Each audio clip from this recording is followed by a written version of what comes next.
Hey guys, it's Miss Schaefer, and we're going to keep going with Taxonomy Day 3.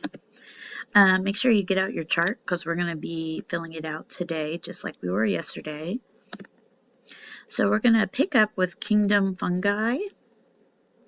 These organisms, if I can move this over, the organisms and fungi are eukaryotic. That means that they have a nucleus and organelles.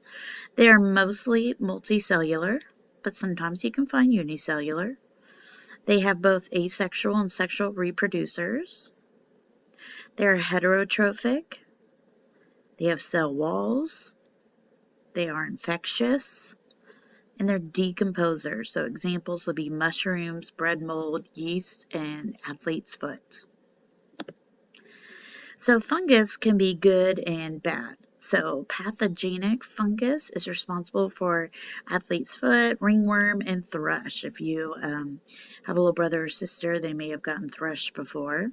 And ringworm is also very common, and you need to get antibiotics to get rid of these things, right? However, many fungi are delicious, like mushrooms and yeast that helps us bake bread, are fungi that we eat. And then penicillin is known for being the most effective antibiotic, and it is a fungus. So highlight the properties that describe this kingdom on the chart. Also write in the notes in the correct section. So we're looking at this section right here.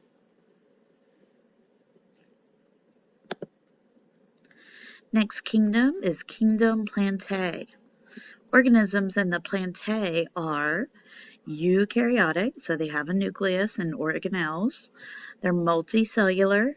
They have asexual and sexual reproduction.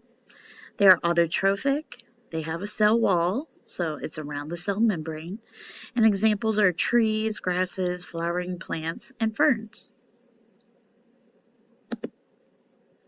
So highlight the properties that describe this kingdom on the chart and also write in the notes in the correct section. So make sure you have highlighted, all those things, and that you add cell wall around the cell membrane. Then we have Kingdom Animalia, the kingdom that you and I are in. Organisms in Animalia are eukaryotic, so again they have a nucleus and organelles.